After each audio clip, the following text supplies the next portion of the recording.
Hello and welcome to the Last Word on Spurs Saturday night edition. Where is this show going? My wife's asking the same question. Believe me, she is. If you're listening to the show for the very first time, you can find us on iTunes, on Spotify, and Audio Boom.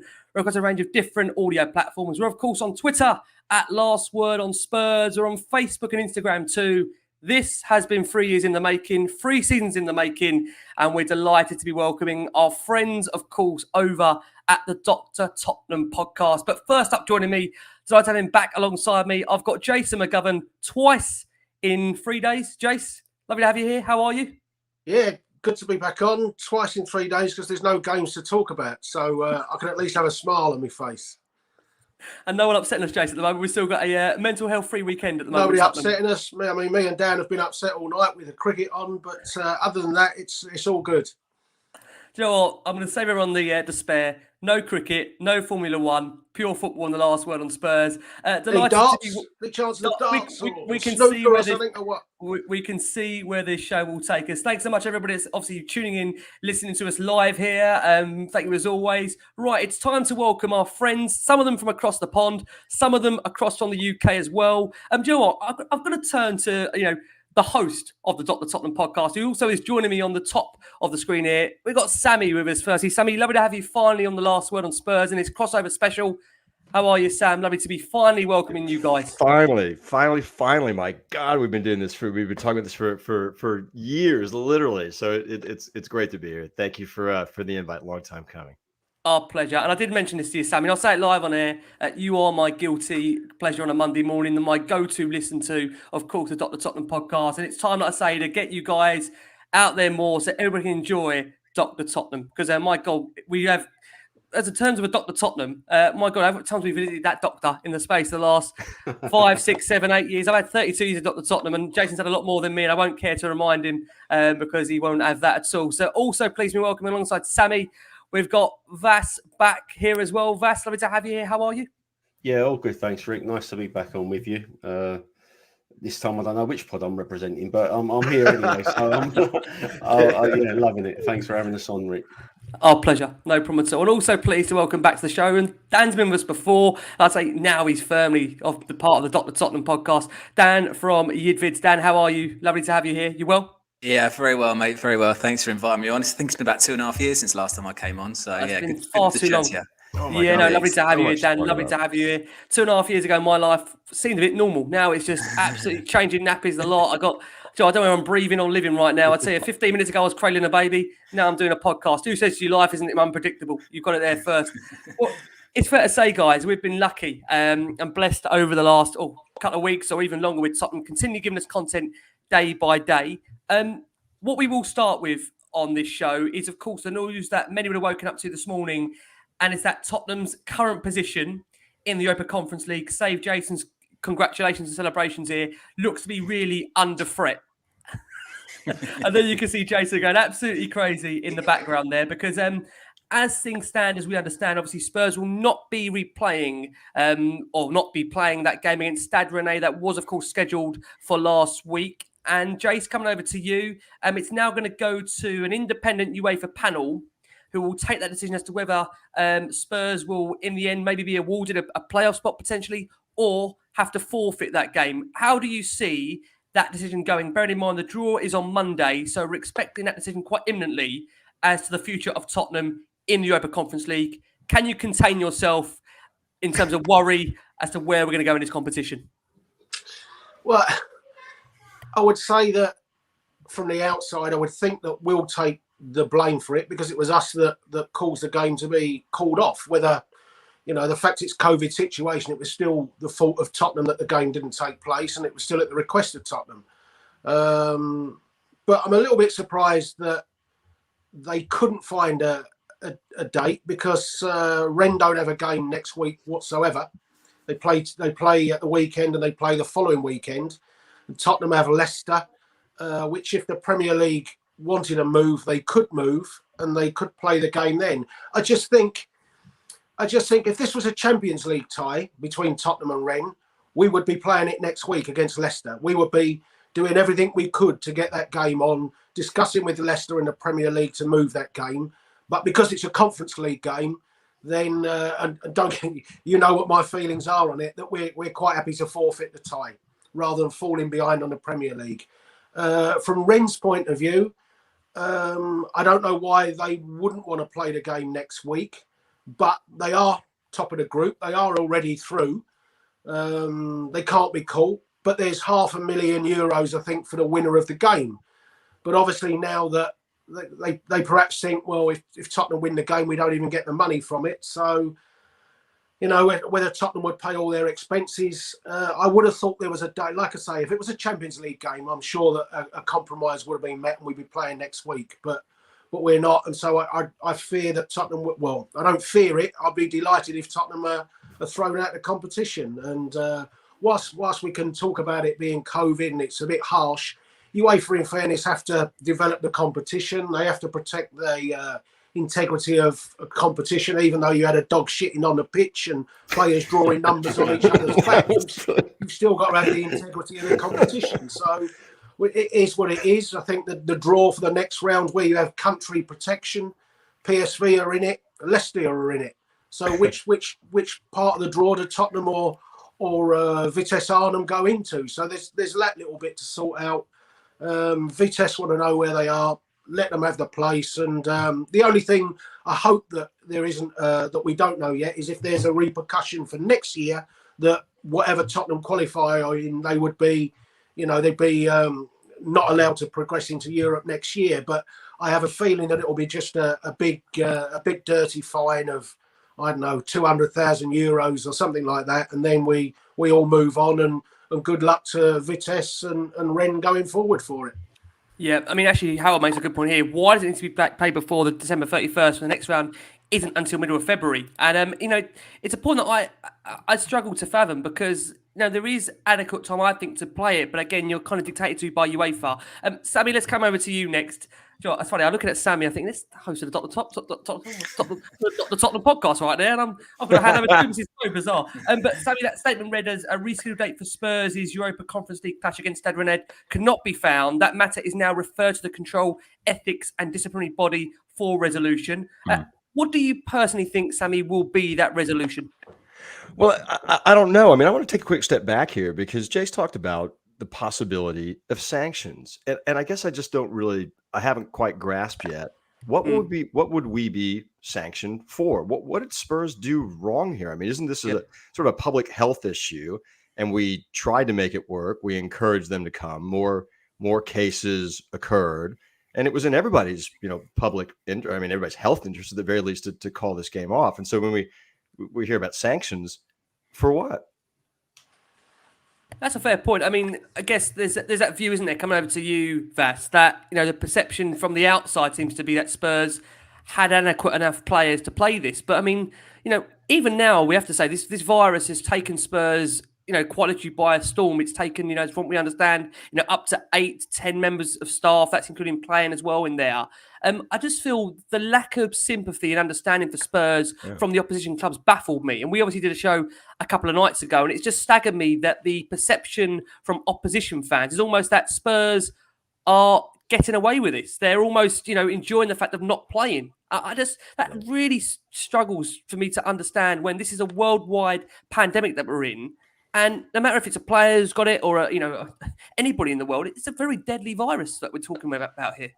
Yeah, absolutely. It's a virus that's affecting a lot of people. It's affecting players' families. It's affecting everyone that comes in contact with anybody else. So, I mean, the lack of kind of empathy or sympathy, you kind of half expect it in football these days, don't you? Fans can be very tribal. I don't know what Spurs are really trying to get away with. I mean, the likelihood is we're going to get booted out of this competition now, the way things are going. And the way the things have been going, I mean, Spurs surely would have wanted to play these games because they're coming into a run of positive form. Right. And they'd want to continue that going, wouldn't they? They don't want to just stop everything in their tracks and in some ways pick up later on. I mean, just imagine the backlog of fixtures that we're going to have. And does that get taken into consideration, Vast, do you think? I mean, the fact that they were probably going to field a weakened team, and we were probably going to want to advance in Europe. And so, to get back to the question that was asked, I mean, does that mean, what are the qualities that get included or considered when they're making this decision as to what to do about the result? I don't know, but Jace had a point about maybe playing it next week. If it had been a Champions League game, he's quite right. We probably would have got the game on.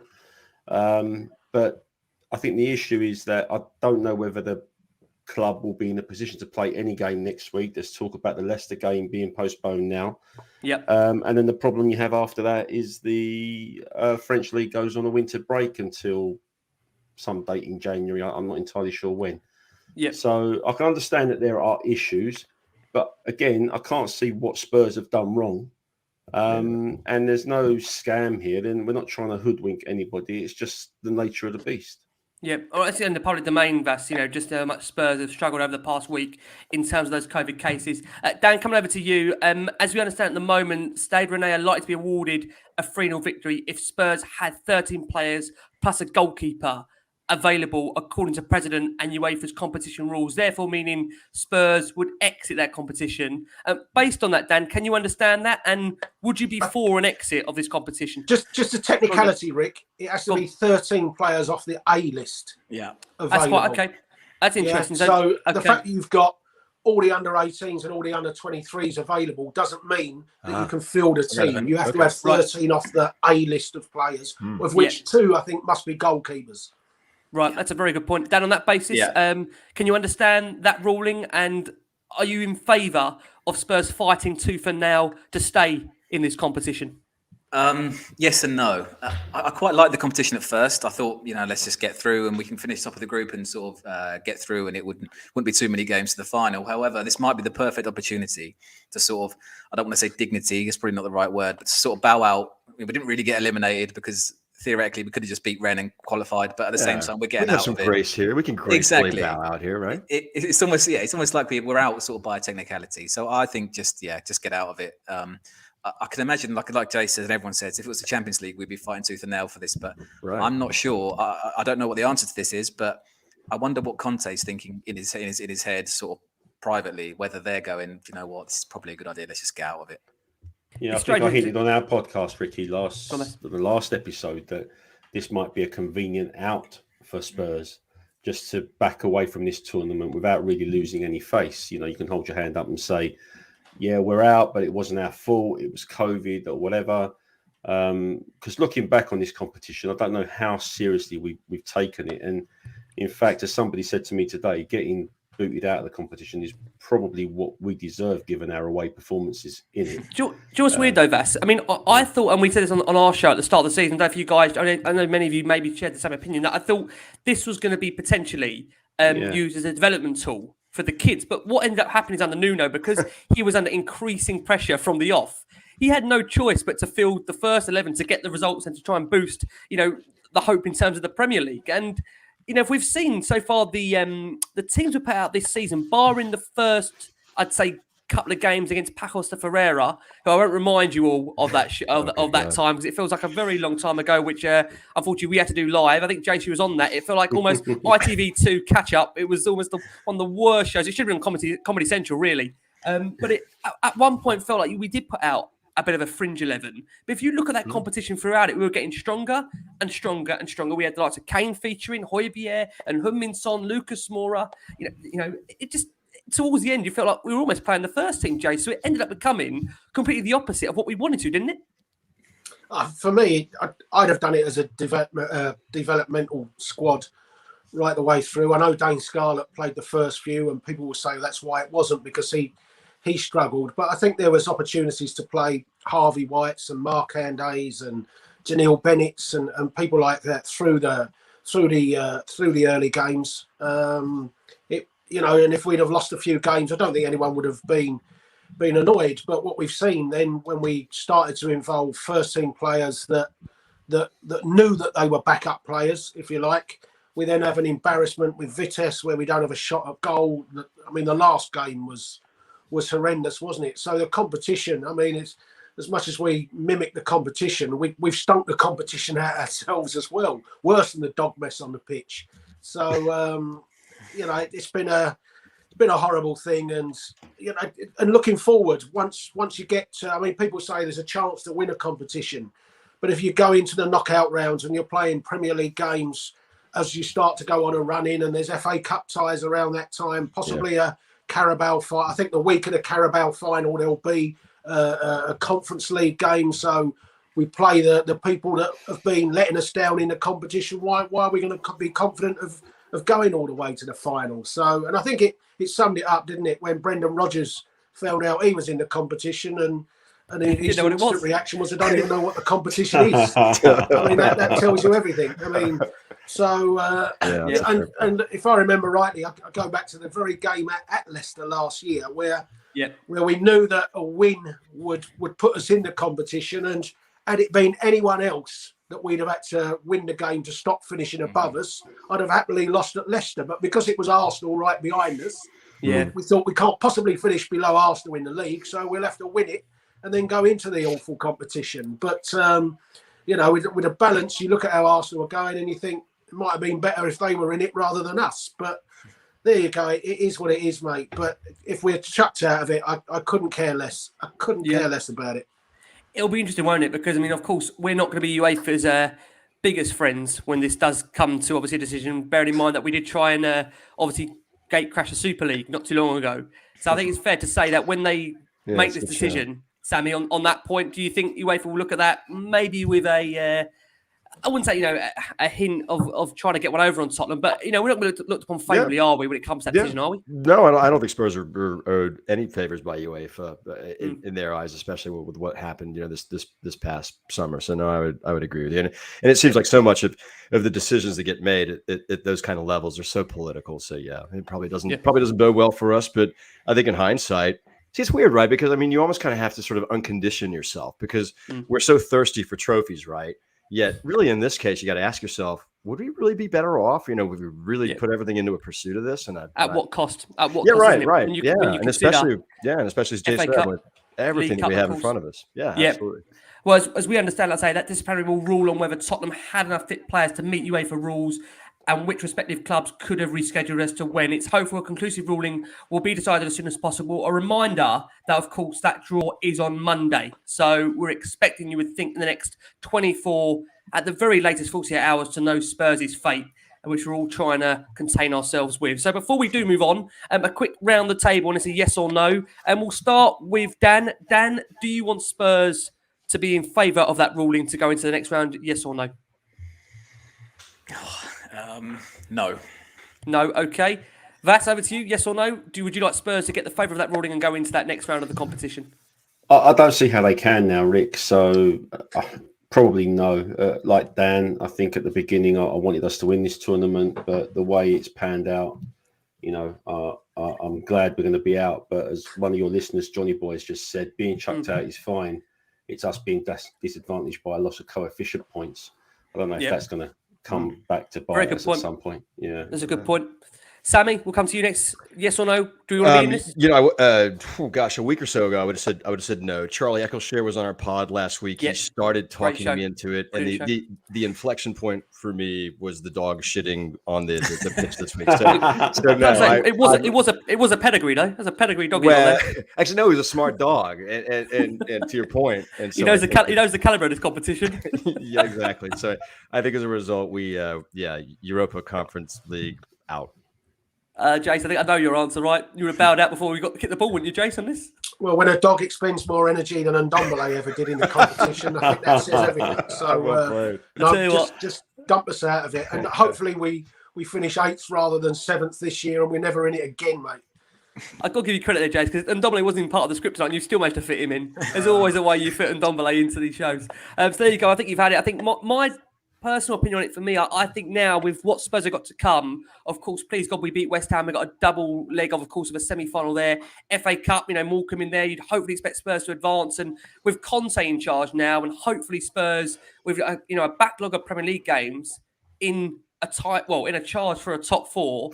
I think it'd be very difficult to sit here and say that you wouldn't maybe favour Spurs to go out of a competition. And it's weird because I've never ever advocated Spurs to ever throw a trophy. But interestingly, that decision is now probably out of their hands. So, listen, if we're going to go through, let's compete. Let's try and obviously win a trophy. If we can't, it is what it is. But for our listeners on audio, we are going to go for our first break of the show. When we return, we'll be discussing Antonio Conte's start to life as the Tottenham Hotspur head coach. And even saying that now 6 weeks later feels the best feeling in the world. For our watching audience on YouTube, nearly 300 of you watching us live, thank you so much as always for your support on a Saturday evening when Spurs haven't played over the last week and a half. And I can tell you for everybody, I've never known somebody to be so much happier in themselves, believably or not. Look at the joy on screen. We haven't played and everybody is smiling. Jason, look at that beaming smile. Forget the cricket, forget Formula One. He is still beaming his smile. Guys, we are going to discuss Antonio Conte's start to life at Tottenham because for some, it doesn't feel very, very, very real. For me, I still think I'm going to wake up and see Gary Megson has got the job. I still haven't got the belief that Antonio Conte's here, but he is. But Dan, we'll start with you. Conte started Spurs in all competitions, is 6 matches played, 4 wins, 1 draw, 1 loss, and goals scored 11, goals against 5. How would you sum up, Dan? I'll do your version now. Sum up in 3 words the start to life under Antonio Conte's era at Tottenham. Can I have 5? You can have 5 if you want. We'll keep it with your rhythm, actually. We'll go with 5. Not finished, but much better. I like that. 5 words or less. Let's go to Sammy next. Sammy, you're used to this now, so there's no excuses for you. 5 words or less on this?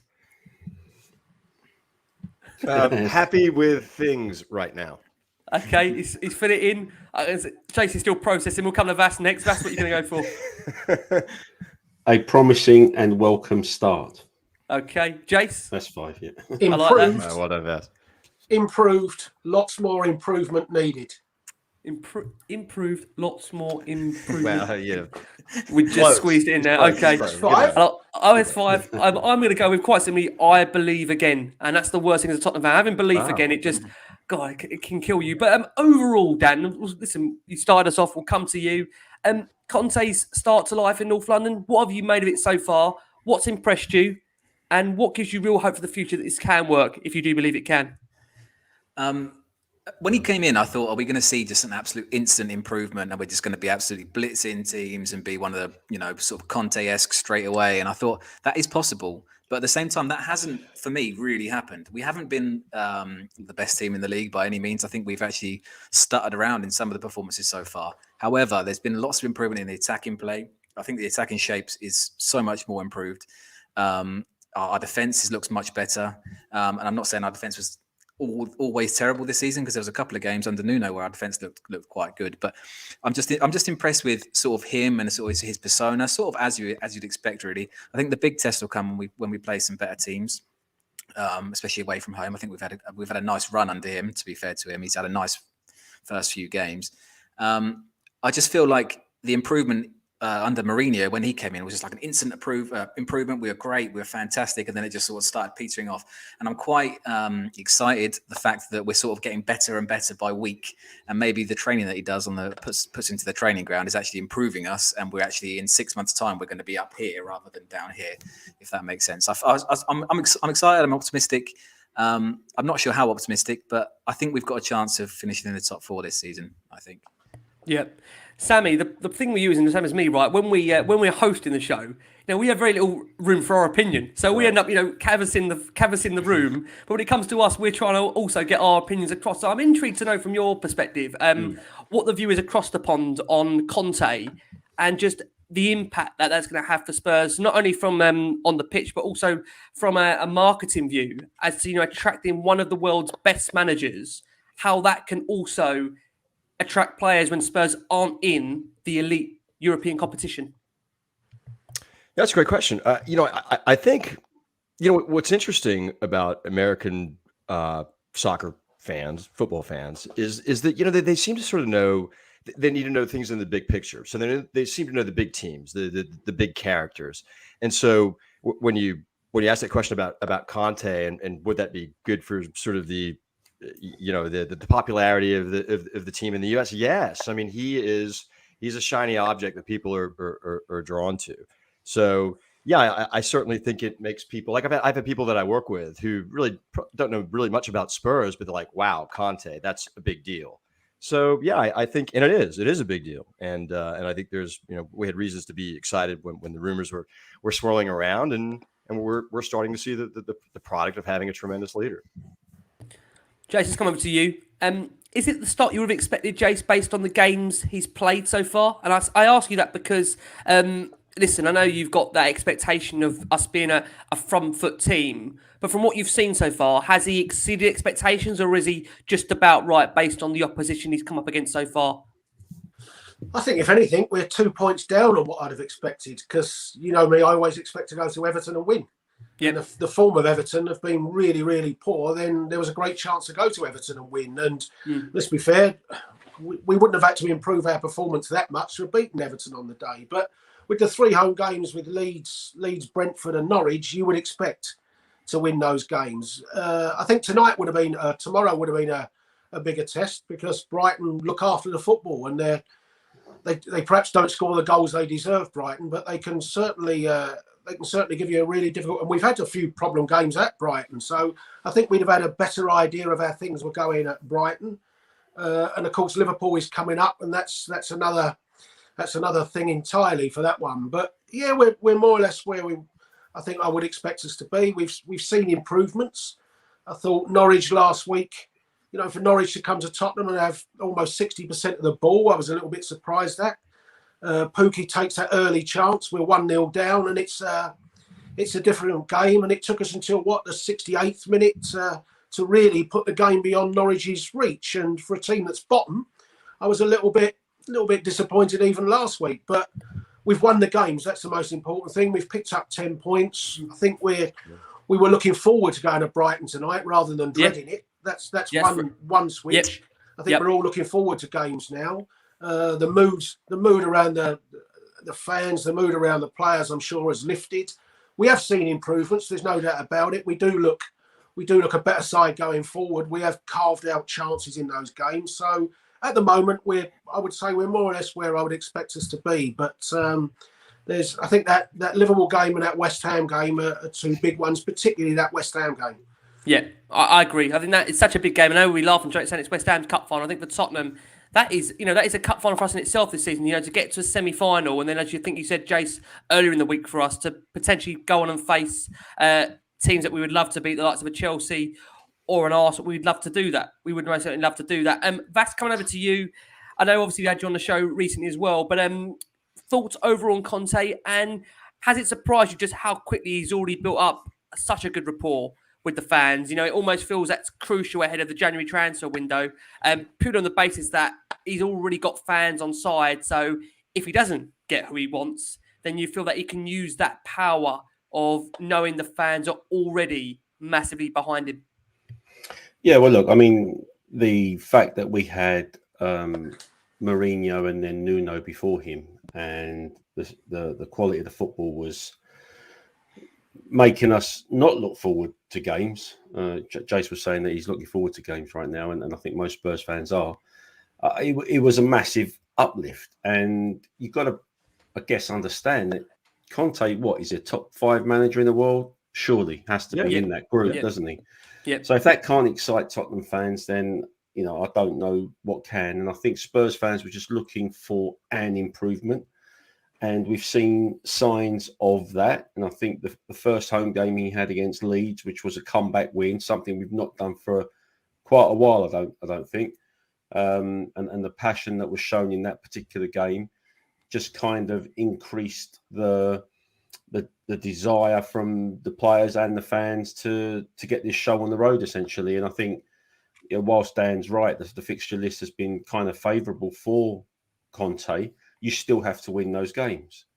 And I hear what Jace is saying too about the Norwich game, where we let them have maybe too much possession, but we still controlled the game even when they had the ball, because they had the ball in areas that weren't hurting us. And I think that's what Conte is happy to do. Whereas previous managers, Jose and Nuno, would sit off teams and try and hit them on the break, we were never really controlling those games. But under Conte, we can concede some possession, but we are still in control, essentially, with a lot of the play. We're letting them have the ball in areas that aren't hurting us, and that's key. So just to echo what everybody else has said, yes, there's been improvements. Definitely, they're visible improvements, and I think that's what Spurs fans wanted to see. Dan, back round to you. I'm interested to know what your expectations are for the season. Is this a transitional season based on the fact that he's walked in a quarter of the way through, but yet he did stand with Spurs still in all competitions. Although we'll pick up on it, of course, we've seen all the teams around us win today. Is there a situation for you where you still feel there's a lot to achieve and can be achieved this season, and therefore there is still a high expectation for you?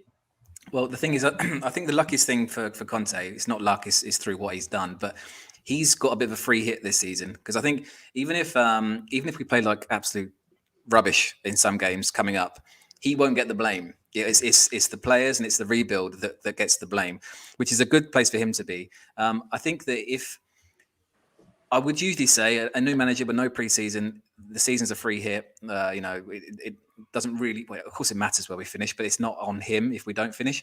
However, we've sort of managed to find ourselves in a pretty decent position. If not a decent position, something that we can actually build on, and what will be like 2 points off fourth with a game in hand or something. Anyway, it's possible for him. It depends what happens in January, of course, because I think we do need a couple of players, and I don't know if we're going to get onto that later, but. It's there for him to succeed this season rather than sort of just saying, "Oh, let's finish 7th or 8th and then start again next." And yeah, I don't want to say I'm confident because I'm never confident as a Spurs fan, but that fourth spot has opened itself up a little bit. And I know Man United got a new manager now, but it wouldn't surprise any of us if we could go and finish 4th this year at all. Yeah, I think we have to stay in touching distance, and he's put us in a position where we are in touching distance of that position. And as long as we can stay there, then who knows? I think the January window, which we'll get onto later, is going to be huge for us as a club. I don't know if the backlog of games will come and bite us in the arse later on, but that's something just to keep an eye on. But if we can stay there or thereabouts, then I think we will be doing really well to just be in with a chance. And I think the biggest thing, I think one of your listeners again, I think it was Jordan, said something about is the first time since Poch that he's genuinely excited. And what the Conte appointment has actually done is put Pochettino in the rearview mirror. We're not thinking about him anymore. Whereas previously we were kind of harbouring for a return of Pochettino because we felt that was the only guy who was going to be able to pick us up and take us forward, despite what went on before. Yeah, but the Conte appointment just puts that to bed, and it gives everyone a hope again. Yeah, most certainly does. Sammy, let's come over to you. I mean, as things stand as we record right now, Spurs are positioned 7th in the Premier League at 25 points. We look above us, West Ham currently occupying 4th with 27 points at the moment. So there's 2 points there, and they've played a game more. They'll probably play another game this weekend too. Do you think, Sammy, in a way that, Conte, the way his mental mind works, when I remember that season, of course, where Chelsea picked us to the tyres, I think it was 13 straight wins. He's almost got this ability to galvanise players to go on a run, to keep on winning. Do you think in a way that's going to benefit Spurs, having those fixtures almost in the pocket to know what they've got to do ahead of, like I say, they play in these games and what the points are to be accumulated? Yeah, absolutely. Think of it this way: like, if who knows how this European decision is going to get sorted out, but I think it's the difference, just kind of quickly and simply, the difference between 6 matches to make up versus 3, right? Because you're going to ultimately have 3 Premier League matches to make up, and you'd have this Rennes match. Well, I guess you wouldn't have the Rennes match, but so at least 2, because you'd have a 2-legged affair. And I was just kind of thinking this week to myself, is this going to get really complicated, or is it going to get less complicated? And I was kind of calm. And the reason why I was calm is because we've got literally the best leadership in the room to look at, complicated issues and complicated decisions and think through, what's the best course of action for us. So, yeah, I think it's when he was at Chelsea and when he was doing great things, I didn't really like following Chelsea, but I just knew enough to know that he was doing really well. And now that he's doing, and I would say really well, because we were in a terrible state when he showed up here, just to sort of right the air in the room is really something. Now I can get to see why, like the methods to his madness, like what he does to sort of right the ship and to get progress out of people. And we made some comments on the pods that he's really sincere. He's not a fraud. And I put Jose in sort of that fraud, potentially sort of fraud camp.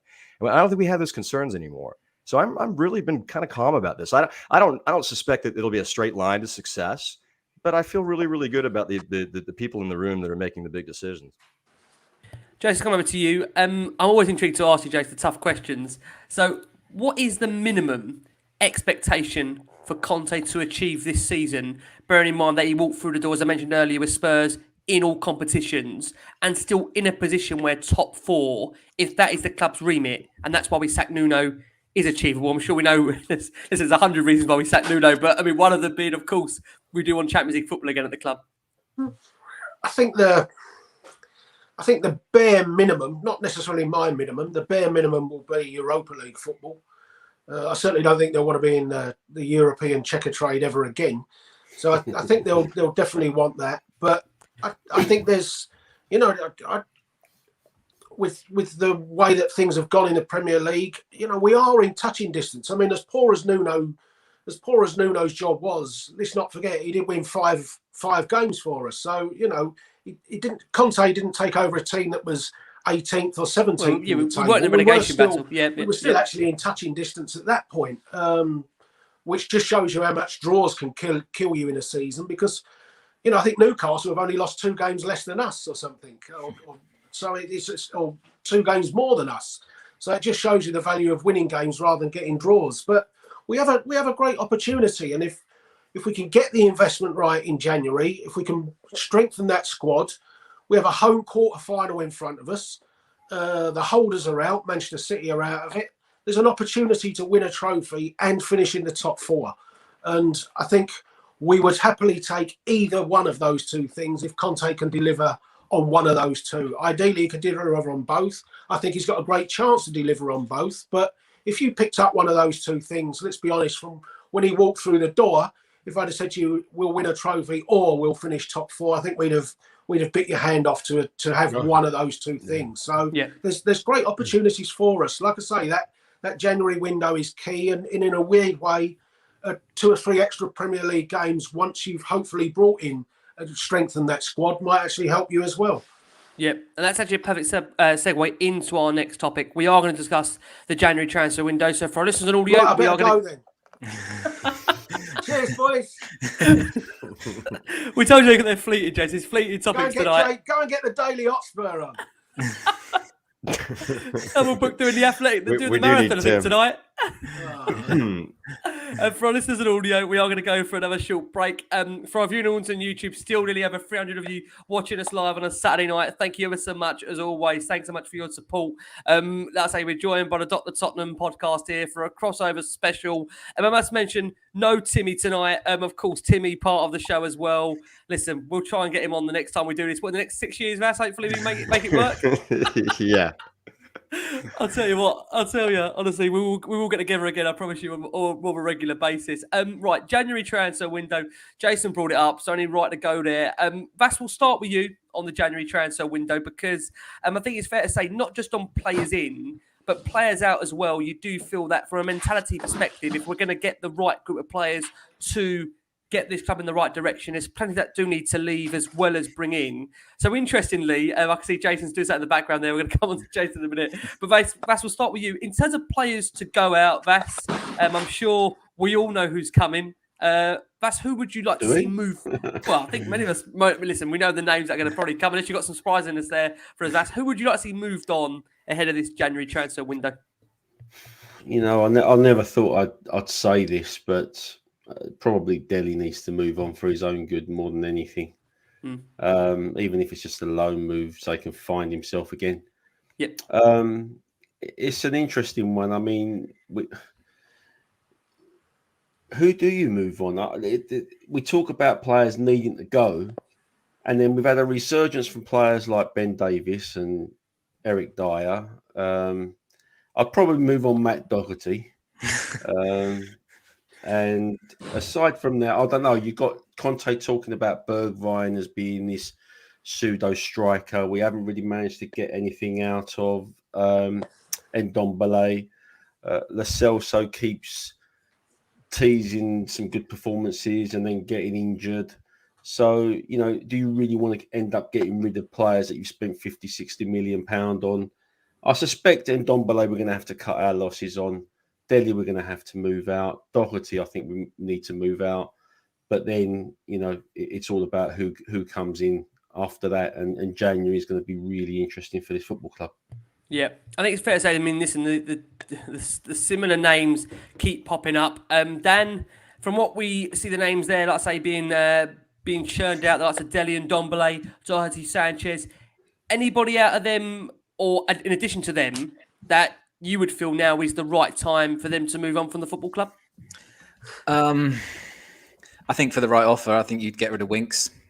I think even Lo Celso, if the money came in, it's not coming in, but it's potentially. I think we're getting offers here on the screen to drive him down by the looks of it. so yeah, I mean, there's plenty of players that I think could go. The ones that I think are the priority are the ones that Vas said, exactly the same players. Although one thing I saw just pop up, someone said Sanchez to go. I'm still not ready to give up on him yet. I don't think he's the best centre back we've ever had. But I think, considering we're playing a 3 at the back, I think there's a place there for him. I think Rodon has been sort of tipped to leave. He's not happy with his amount of game time, which is fine. He hasn't played a lot. We're going to need to buy some sort of centre back if we're going to get rid of Rodon, especially, and Sanchez. So, yeah, it's just the same old thing, really. I don't have any idea who we should bring in, but I think it will just depend on who we do bring in, rather than just sort of getting rid of players for the sake of it.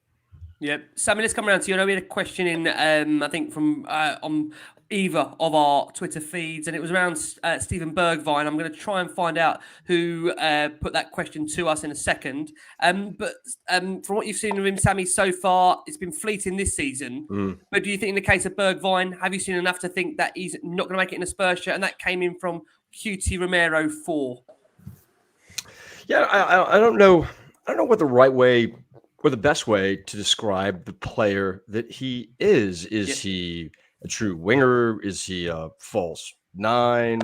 I mean, he's done some tantalizing things at times, right? I can't remember, was it Burnley or somebody that he made this outrageous move down by the sideline, showed great speed.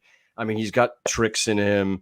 I don't know. It feels like he just kind of got spooked a little bit. Like I remember not too long ago in the international break, I think he had a couple of one good performance for Holland, one where he raced, I mean, seemed like 90% of the pitch and really had a shot on goal. And I was like, shoot. And then he lays it off and they scored nonetheless. But I don't know.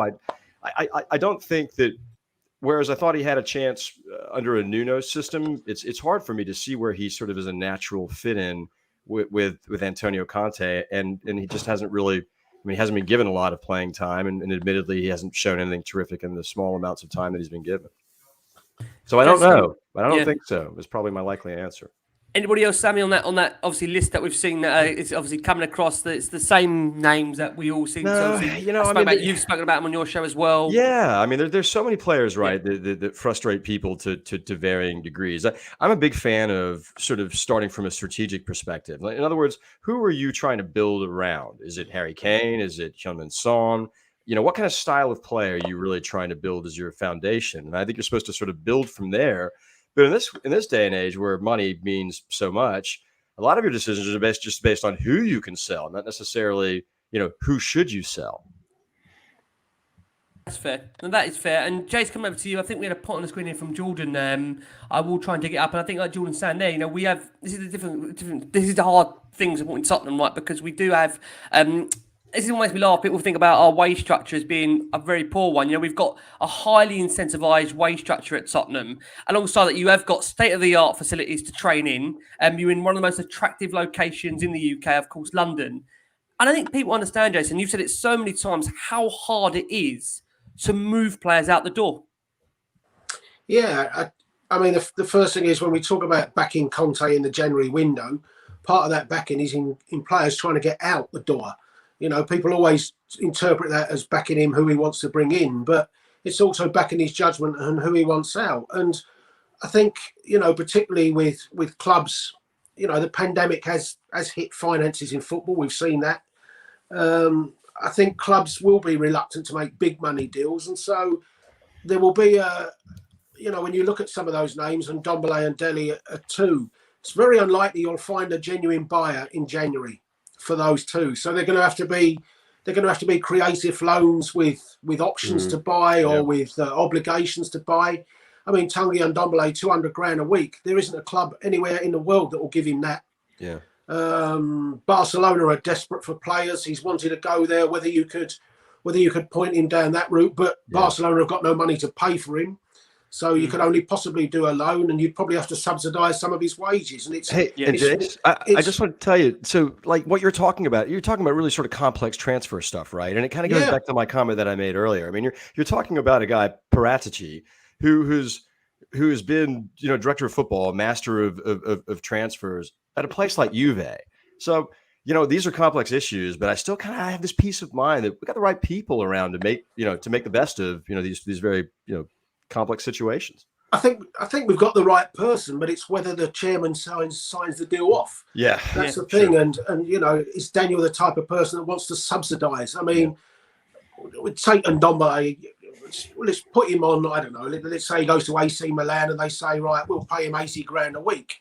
Is our chairman likely to subsidise 120 grand a week in wages? Yeah. That's going to be the problem. Delhi as well. I think for Delhi to have a club that he wants to go to, he's not going to want to join Crystal Palace, is he?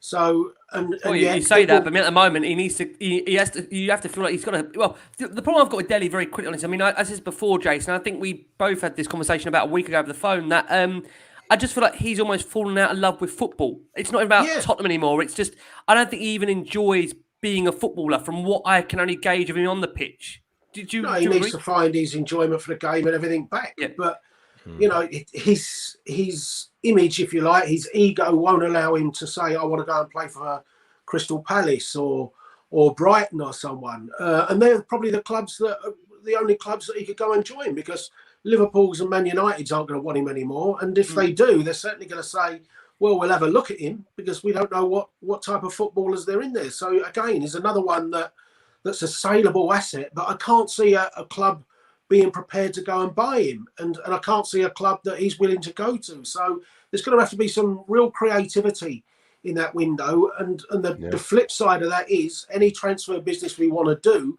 we're unlikely to have much money to bring in for those players. We'll be trying to replace them, but those players leaving won't really be bringing in.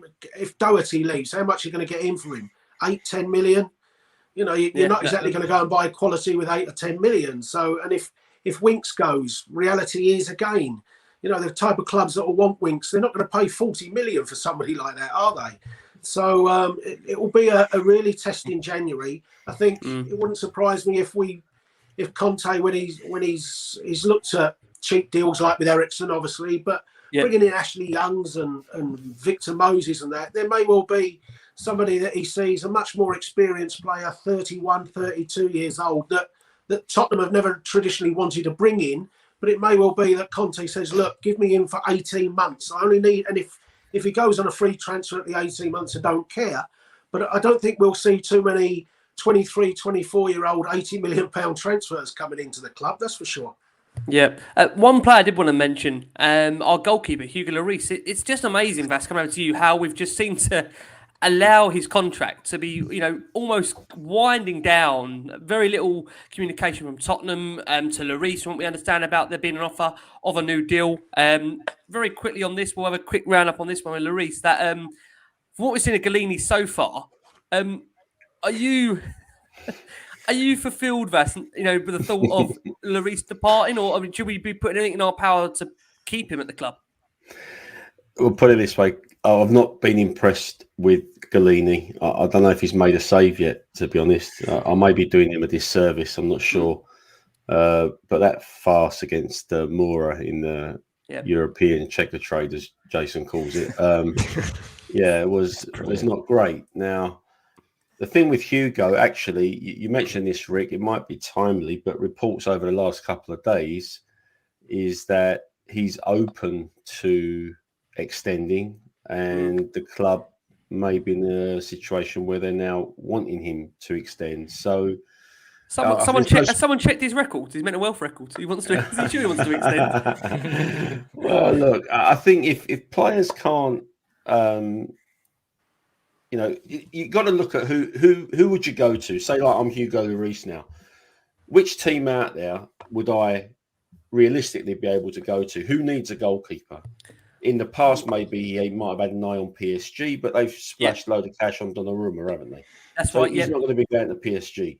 So unless it's another top team in France, can't really see one. Rennes are in second place at the moment. Don't really think he wants to go to Rennes because they're playing in the European Checker Trade as well. Yeah.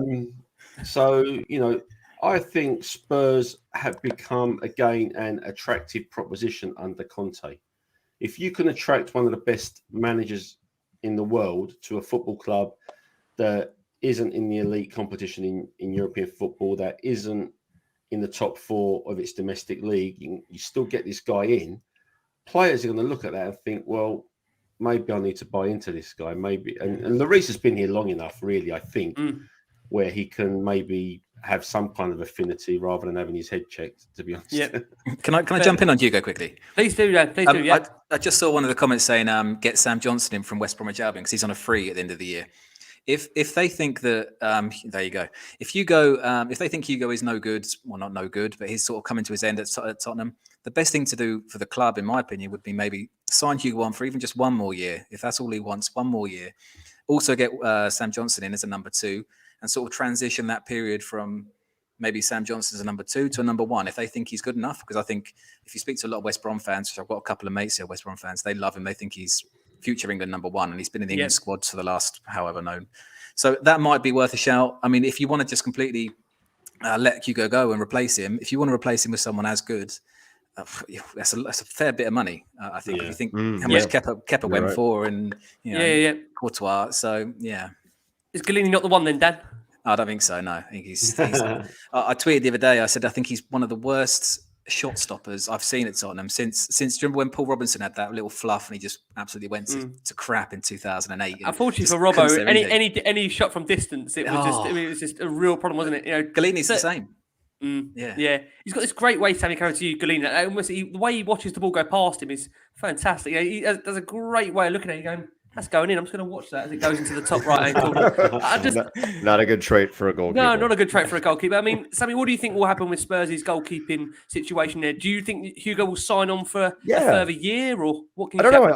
I think his immediate future is here. I mean, one of the things, and I agree with everything that Vass said, and one of the things he didn't say was money. I mean, he probably stands to make more at Spurs than any other place that could offer him a contract, right? I mean, so And the other thing is that I'm not sure 2 years ago that we would have been enthusiastic about having this conversation, right? He's been remarkable the last, season and a half. He really has been. He's been, you could argue he's been at the best of his career at times. I mean, of all the things that we've had to worry about, Hugo has not been one of them. So yeah, I'd like to think that, and I think that there'll be, I think that the club will show some dignity and some grace with him and defer to him in terms of what he would like to do. I would love to see him end his career here. I don't know, but does he? And he spent a lot of time at Lyon. Does he have sort of lineage there or roots there? I'm sure, again, I mean, I might be wrong, guys, and please correct me. I'm sure I read a report from Hugo in the past, this is quite a few years ago, where I think he had aspirations to finish his footballing career in France. I might be wrong. I can't quite remember now. Please correct me if I'm wrong. But Jace, come over to you to conclude the Lloris discussion. Are you surprised, Jace, by the lack of communication from Spurs to Lloris? Because you feel if it was any top player at the top of their game, they would never have allowed this to be in a situation where it's got to this point of no deal on the table until now. From what we understand, Conte's gone in there, really liked Hugo, the way he handles himself, his professionalism, and he almost says, I want this guy around. Has it surprised you by how long it's taken to even get to the point of even opening talks with Lloris? It almost feels like, because he's a goalkeeper, we can replace him, but he's been one of the most important players of Spurs' last 7-8 years? No, it doesn't, because I'm not so sure there hasn't been preliminary discussions at any stage anyway. I think Hugo, everything we know about Hugo, even when he renewed his contract before, it was pretty low key. I think he's a type of, there's never any point where he's pushing to leave or anything like that. And I think Hugo's quite an honourable person in that respect. And maybe when Nuno came in, there was an initial discussion and they, both wanted to just leave it a little bit and see how the season worked out before they did it. So I've never been too worried. We've done so many shows, Rick, where I've defended Hugo, haven't I? And absolutely, I can't stand it when people say he's a liability, because you look at his saves per XG and he's miles clear of any goalkeeper.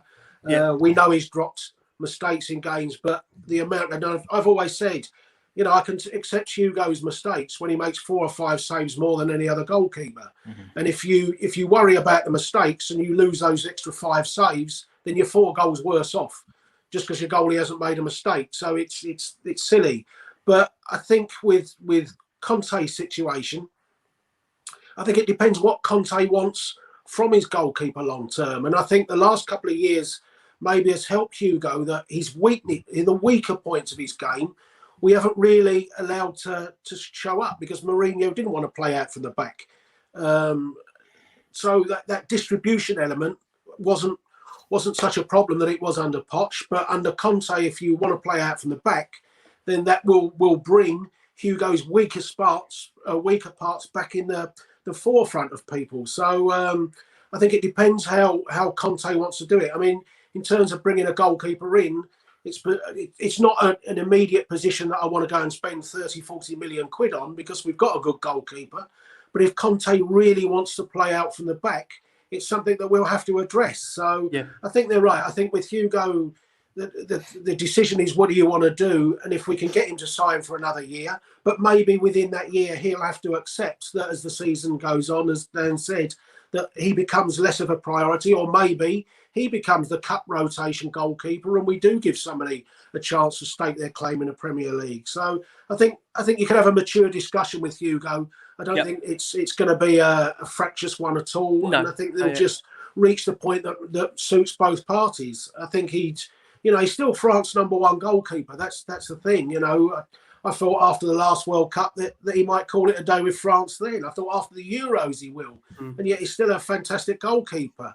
And they've got he's in great shape, isn't he? People like that behind him. But he's in brilliant shape, isn't he, Jason? I mean, his physique, the way he's kept him, he's in brilliant shape, isn't he, Hugo? He's a brilliant professional. He's a credit to us. And he deserves the right ending for him as well as the club. So I hope an agreement, a suitable thing can be reached. But I'm a massive fan of Hugo, but I won't be too disappointed if he leaves, if that's what gets Conte the goalkeeper he really wants. Yeah, and that's key, isn't it? I mean, the most important thing is that if you're going to let Lloris go, you've got to let Lloris go. You've got to get someone in as adequate or better than him, and that is a real tough test for Tottenham. That is because Lloris has been difficult so for good. us to do. Yeah, and you'll notice it very quickly if it isn't somebody as adequate as Lloris, because that guy, as you've said, Jace, on so many shows, saved us so many points. I think, you only realise how good the goalkeeper is, unfortunately, when he's no longer here. And we hope with Lloris, like I say, we replace him adequately. But here, let's hope he's here for, a year or two more. We are going to go for our final break of the show for our listeners on audio. When we come back, we'll be just concluding in the next 5-10 minutes what Spurs need. And, of course, the COVID crisis and when Spurs will actually play a game again. When I ever thought I was going to say those words on a Tottenham podcast, when will Spurs play again? Crazy. For our watching audience on YouTube, over 350 of you watching us live. Thank you so much as always. Right, we will start with Vass on this discussion. Vass, what does Spurs need ahead of January for you? Position-wise, player-wise, if you could identify a couple of players, who would you want? Okay, so we had a similar discussion on our pod last weekend, I think, and the areas that we sort of agreed on were centre back. I think we need to upgrade in central defence, especially with Conte playing 3 at the back. I think we need something better than maybe Tanganga, or some people have mentioned Sanchez. So, of course, we've got Romero, who's injured at the moment, so we've got him to come back. The other area, actually, and it kind of was apparent at the last game against Norwich, and that's a backup right wing back, because with Royale being out, you're left with a choice between Doherty and Tanganga at right back. Now, unless he converts somebody like Lucas Moura as a right wing back, sorry, I should say right wing back, not right back, then I don't know what happens there. So centre back, maybe right wing back, and somebody in central midfield as well. By the way, this is not all going to happen in January, fellas, so don't get your hopes up. Central midfield is an area too. Skippy's playing out of his skin at the moment, so maybe we need somebody in there who's got the steel but also got the guile. Now, Lo Celso potentially could be that person, but if he can't stay fit, then maybe we need to do something there. Yeah. And then maybe a number 9. I would love to see Vlahovic at Spurs. Yep. But yeah, I don't know if that one will come to fruition. I mean, Dan, that's the name, isn't it? As Vas has mentioned there on everyone's lips, Vlahovic, and where his future is at. I mean, listen, I think there's going to be worldwide interest in him. You know, he's got a formidable scoring record, and I will, like I say, get up in a second, those scoring stats. And of course, Harry Kane, just the one Premier League goal so far this season. Of course, I think he's had 10 overall. But obviously, the Premier League's our bread and butter, right? Bread and butter. So we obviously need to be firing in there. You know, what do you personally feel Spurs will in January if they are to give Conte the ammunition to try and achieve a top 4 finish and push as far as they can in those cup competitions? So yeah, I agree with everything Vas said. Really, I think my main priority is someone to partner Skip in midfield, or even if you didn't want to play Skip and you wanted to play Højbjerg instead. But I think we need someone in there with a bit of creativity. Even if potentially you had someone that could come on for Lucas Moura and change the system slightly and play Son and Kane up front on their own and have someone in that centre midfield with a bit of guile and a bit of creativity. So, I mean, not Eriksen, but we need Eriksen back, if that makes sense. Just someone exactly like him who can break the lines, who can play those passes forward. I think that's our weakest position at the moment, and that's no insult to Skip, especially because he's been brilliant. And Højbjerg, people don't like him, but I think he's done okay. Yep. It's the creativity in scoring goals, and I think that would probably help Kane. Because in the last couple of games we have created a couple more chances, and I think once he gets going, I think we'll be all right. But it's just getting the ball to him and Son. Basically, I think that's our biggest problem. Absolutely, Sammy. What do we need?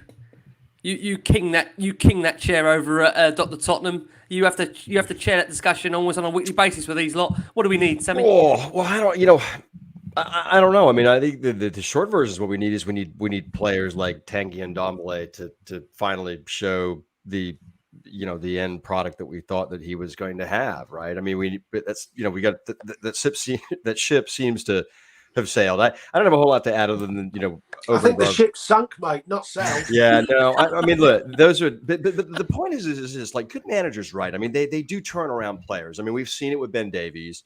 We've seen it with other players that seem to be getting a new lease on life with this manager. And I'm not suggesting that there's still hope for Tanguy, but certainly with like a Lo Celso, like we, to Dan's point, we need a creative midfielder. And if he would start playing more like an Eriksen, then you don't really need to go out and get, necessarily at least in this window, a creative midfielder. And I don't even know whether there's even one to get. So this is this window is it's a fluid situation. I don't know what, I mean, I think the club has identified all these players and all these areas that we've identified. What we end up doing in a window that's never really terribly active anyway, right? Remains to be seen. I don't know. Jason, come over to you. You're never too shy to give your thoughts on a transfer window. I can see you smiling there. I always wondered, let's say you were doing half hour ago. I don't know what you were trying to compile there. But I saw you scrambling around, thinking there's something going to come on our screen here. But Jason, what do you think we need? Of course, still Spurs in all those competitions. We're waiting, of course, on this verdict about the Europa Conference League, of course. But if Conte is going to go into that second half of the season with real genuine belief that Spurs can achieve a top 4 finish, what's he going to need to be able to do that? I think he needs more goals. Simple as that. We're so reliant on 2 players. One of those isn't scoring this year, so that's really affected us. We need goals in the team, whether that's bringing in another one for that front 3 that scores, whether it's bringing in a central midfield player that, a Gigi Wijnaldum, Van der Beek style player that can get 5 or 6 goals from midfield. But still, when you look at that system he wants to play with, where we've got Skip and Højbjerg, that successful Chelsea side did play with Conte and Matic in those roles. So there wasn't much creativity there.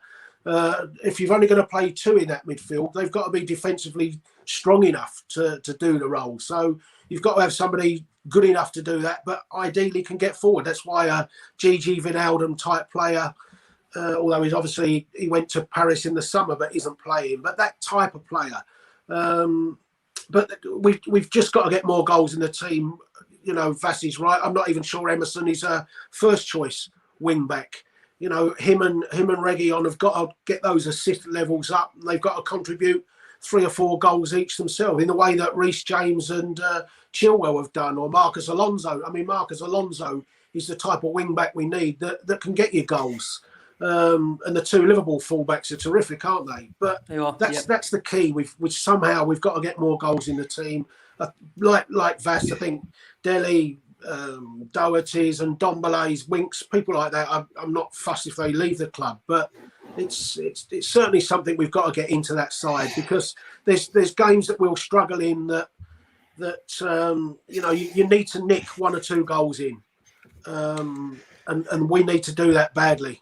Everybody talks about how the chairman, how he is with money and spending money, but the real truth about what's going to happen in this window is he's going to have to lose some pride. I mean, he's going to take some really big hits to his ego, right? Yeah, absolutely. I mean, a player like Tanguy and Ndombele that you spend 62 million quid on, I mean, you let him go for 25 million, and you probably will, or you're going to be facing those kind of decisions. So as opposed to like fixating on players, which we all want to have, I'm just ready for that. I'm just ready for somebody to admit, you know what, kind of fucked up. I mean, we just got to let go of it, and we just got to get on with it and get going. Yeah, I agree, Sam. It's time to own some decisions, isn't it? Just a comment. I mean, Paul Russell has said Lingard is a good shout. Manchester United are not going to sell Lingard to Tottenham, because that's a big risk to their own top 4 spot. Yeah. So, and that's why I say a Van der Beek style, but Man United won't give Tottenham Van der Beek. They'll sell him somewhere else, just in the same way as we won't give those clubs a Dele Alli, even if we wanted to. You're not going to do that. So you've got to be creative with it. Hopefully Conte's got his targets in mind. Yeah. To be fair with Lingard though, I think he's out of contract, isn't he? So you could potentially either get him for the summer in January if that's what you wanted, or if you probably put enough money to Man United, they'd probably take it. I'm not saying we will, and it will take a lot of money, but I don't think he's completely out of the question like maybe a Van der Beek would be. I don't know how much of an upgrade he is on Dele at the moment, Lingard, but I think Paratici has in the past done well in the January window, where there have been players who have been coming towards the end of their contracts, and he's seen some success there. So that would be interesting to keep an eye on, really. But Sam is right. We might need to eat some humble pie on some of the transfers that we've made. I suspect the chairman is edging towards that way now, because you don't bring in a guy like Conte and then stitch him over. No. So that's going to be something to watch as well, I think. Yeah. I'd say, guys, we'll see what happens with that January transfer window. Just to finish up, of course, we're still in the dark as to what is going to be Tottenham Hotspur's next fixture. I say we understand from Football London that cases are moving in the right direction, but as we are still recording here, Hotspur Way is still shut, of course. Jason, we'll come out of you. I know we had this discussion very, very briefly, of course, on it wasn't briefly for you. I think it was nearly 2 hours on the other night. But listen, Jason, we kept it down for you on this one here. But to finish up, Jason, for you, when do you see Spurs playing again in the Premier League, or playing any game? I must add. I think I said my gut feeling was Liverpool. But hopefully, if things are going in the right direction, we can play that game at Leicester. I think even if you're back in training 1 or 2 days, I mean, we need to know. The club obviously know who the cases are. So Christian Romero, for instance, is leaked out as he's one of the cases. Well, if Christian Romero's still on his 10 days, it's not a problem to us, is it? Because he's not fit anyway. So it will depend on the individual names. And if Brian Hill was one of the 10 names, is he really likely to start at Leicester? Probably not. So there's another one that, if it's Sonny and people like that, you want them back in training for sure. But you'll only know that from the name. So gut feeling is Liverpool, but maybe we can do something with Leicester. But it depends where Leicester's. I mean, Norwich have missed about 4 or 5 players out with COVID today. So, who knows? In a week's time, it may well be at other clubs. Yeah. That's coming over to you on this subject. It's interesting because Leicester are currently going for a real sticky patch in form. I'm even seeing a lot of on social media. A lot of people very unhappy with Brendan Rodgers. It's interesting because I say a club there only won the FA Cup a couple of seasons ago. He's improved a lot of those players, but I mean, listen, I always say fans know their club better than anybody else. So obviously, I don't watch Leicester religiously day in day out. So again, they've got an opinion. A lot of them unhappy at the moment. Would this be a good time to face Leicester if we can get that game on, Vass? I guess it depends on how much time that the squad has to train again. I mean, if it's literally the day before, it might be a bit tough, but then we might not have a choice. You know, and a week is a long time in football. What you said about Brendan Rodgers just then, so it just goes to show. I think all these postponed games, we've had no choice in the matter, of course, but our opponents in all of these games, I mean, Burnley had 3 or 4 players out, but that one got snowed off. Brighton seemed to have had a raft of injuries, and that one's been postponed. So, you know, these isn't really working for us at the moment. Aside from having the fixture congestion to come, we've probably already also missed opportunities to play against these teams when possibly they weren't going to be at their best. So it swings and roundabouts, I guess. As for which is the next game going to be, then I'm with Jace. I think Liverpool will be the next game we actually fulfill properly.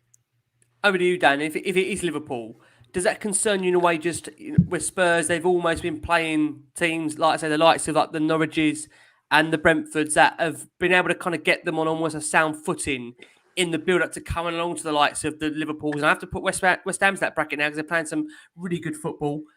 Does that worry you, Dan, just by having a lack of training to go straight into a real high-intensity game against Liverpool, who are, although today got the job done by beating Aston Villa by 1-0, and again, just before, it's typical, isn't it, with Spurs? I think just before a lot of those players go off to the African nations that we'd be playing them. Mm-hmm. Does that fear for you in a way, Dan, having that fixture next, if that is the case and Leicester's called off?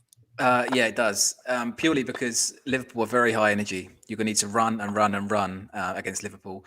And if the rumours are to be believed, it's not just a load of the fringe players that have had COVID or tested positive.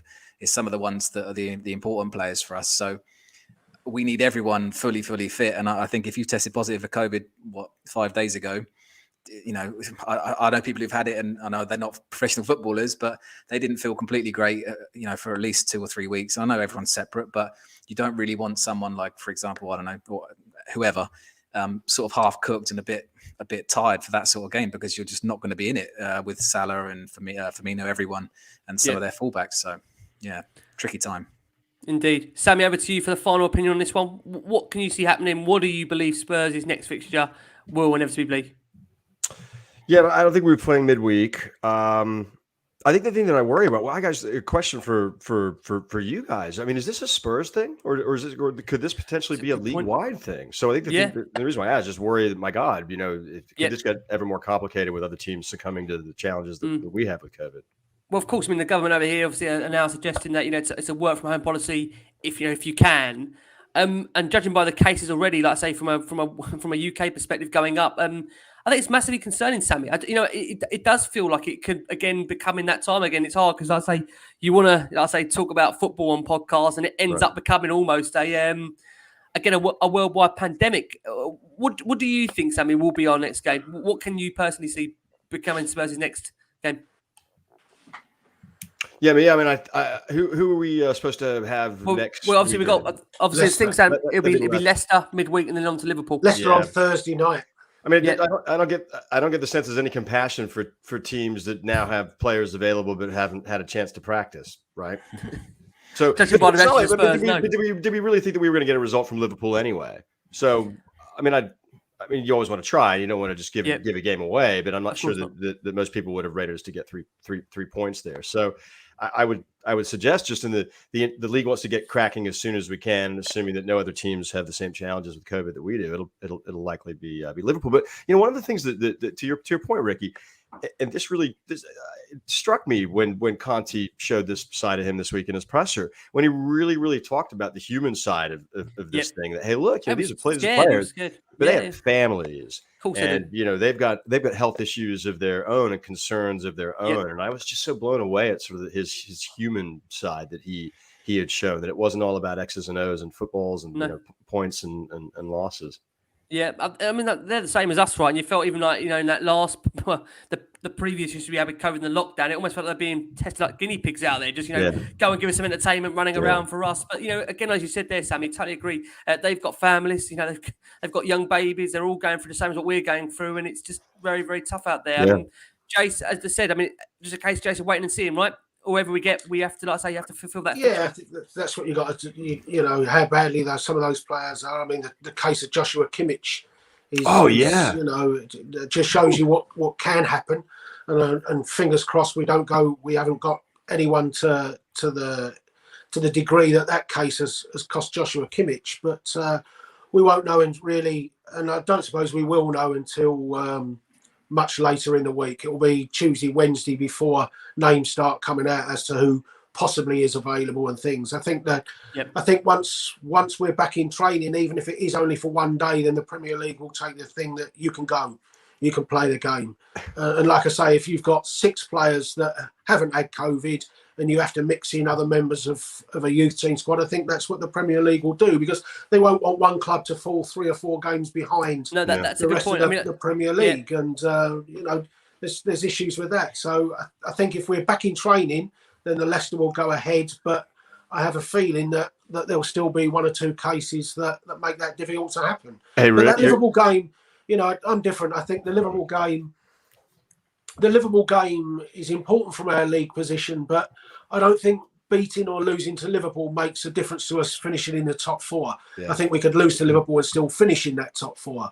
I think that West Ham game makes a massive difference to the rest of our season because, like I say, that Carabao Cup we get bantered by everyone for not winning a trophy.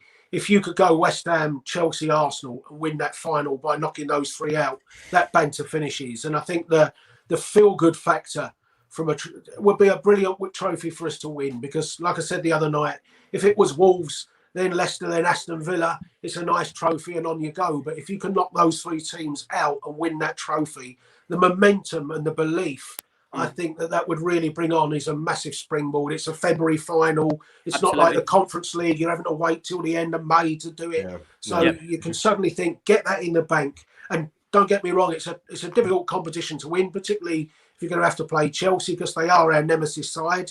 We've beaten Liverpool once in 16. We never win at the Emirates, or we rarely win at the Emirates. So there's still plenty of difficult ties. But that West Ham game is massive for us. We need to win a big London derby this season.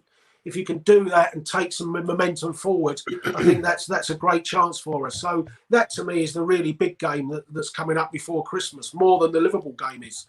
Yep. No, I totally agree with that. Sammy, I think you want to come in there, Sammy? No. Jay's covered me. We're good. Okay, fantastic. Guys, it's been an absolute pleasure having you on. For listeners, viewers that don't know where you are, I don't know how they can't know where you are.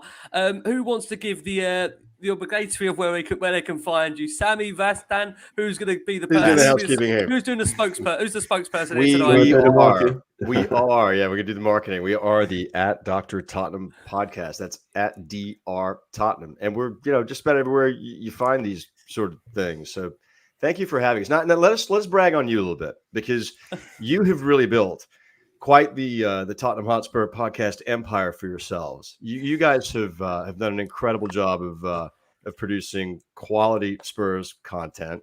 I mean, you're sort of the preeminent name that's known in the community, and you've built this thing from scratch, and it's been pretty cool to watch you guys grow and get the notoriety and the publicity that you have.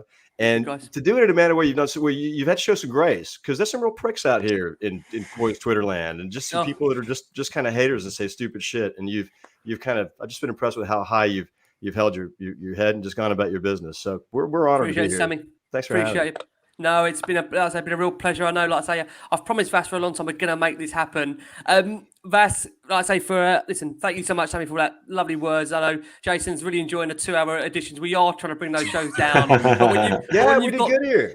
We weren't too long. When you've got Lee McQueen and you've got me and you've got the people that love to talk, trying to bring that number down is very, very tricky, but we are doing our best for Jason's sake. But where can we find the show? I mean, I'll say, as Sammy gives us the intro there. Sammy's pretty much giving you a rundown. Wherever they can find your show, they can find our show, mate. We're on iTunes, Spotify, Amazon Music, wherever you get your podcasts from. We're also on YouTube, so you can tune in and watch us there. We're not doing the live shows at the moment, but the recordings are all up and available for you guys to join in and watch. So we're on social media as well, so give us a follow, catch up. We're maybe not as active as Last Word on Spurs. We certainly don't run the same number of transfer rumours as you guys do. But No. no. No. We don't have this beautiful. I think on that basis, I think Jason's looking for a transfer, aren't you, Jason? Oh, sweet alive. It's just like, I don't care who will play for Tottenham. I only care who does play for Tottenham. I don't give a damn about who Yeah, will so play. when he started off, I thought, man, I didn't think Jace was really into the transfer window. No, Like, why was I had to beg him, Sammy, at the start. Now, like I said, we've started to outbranch the team. Jason, I'm right there with you. Like, I add nothing in these segments. Transfers is for Football Manager. Go and Right. play that if you want to know Right. about transfers or no, something. It's definitely a fantasy. I had to bribe Jason at the start. Jason, I'm really sorry. We're going to do it.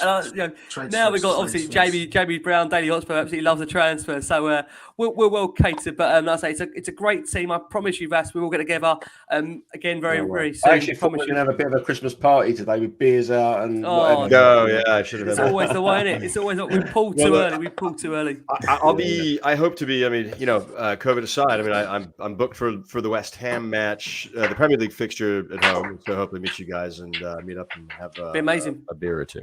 Most certainly. Right. Like I say, Sam, Dan, Vass, pleasure. Jace, who is currently orchestrating something, he's trying to find something. We'll let Jason find Is that this. enough? Is that enough of this? It's collapsing. Oh, there you go. There we Christmas go. party time. I'll say for our listeners on audio, Jason has put the hat on. The Christmas party's starting, but we're coming to an end. How ironic, eh? Always the way. From Sammy, from Jason, from Dan, from Vass, from me, guys, keep safe, keep well. And I say our thoughts are with everybody. Of course, Tottenham Hotspur battling coronavirus. Anybody around the world, listen, keep safe, keep well, keep on battling. And we look forward to speaking to you guys very soon. Go and check the Dr Tottenham podcast out. As always, keep the faith and come on, you Spurs.